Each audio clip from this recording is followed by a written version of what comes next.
చిత్తూరు జిల్లా పూతలపట్టు నియోజకవర్గం బంగారుపాళ్యం మండలంలో మొగలిఘాట్ అంటే యమపురికి సింహద్వారం.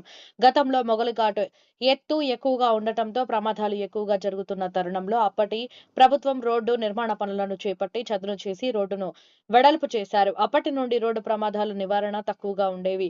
గత సంవత్సరంలో మొగలిఘాట్ సమీపాన పలమనేరుకు కూసింత దూరంలో ట్రక్కు ఢీకొన్న సంఘటనలో ఏనుగుల కుటుంబం ఒకటి మృత్యువాత పడటం జరిగింది. అప్పటి నుండి సంవత్సర కాలం పాటు ఎటువంటి రోడ్డు ప్రమాదాలు జరగలేదు. వాటి శాపమా లేక డ్రైవర్ల నిర్లక్ష్యమా తెలియదు కానీ నెల రోజుల కాల వ్యవధిలోనే మొగలిఘాట్లో పదుల సంఖ్యలో ప్రాణాలు గాల్లో కలిశాయి. మొదటిగా జరిగిన రోడ్డు ప్రమాదంలో 2 లారీలు 2 కార్లు ఢీకొట్టిన ఘటనలో 8 మంది మృత్యువాత పడడం జరిగింది.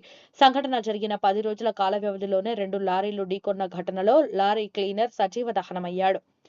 ప్రస్తుతం కారు, లారీ ఢీకొన్న సంఘటనలో దారిన వెళ్తున్న మహిళ మృత్యువాత పడిన సంఘటన అందరినీ కలిచివేసింది. జరుగుతున్న రోడ్డు ప్రమాదాల నివారణకు ప్రభుత్వం అధికారులు తగు చర్యలు తీసుకోవాలని స్థానికులు కోరుతున్నారు.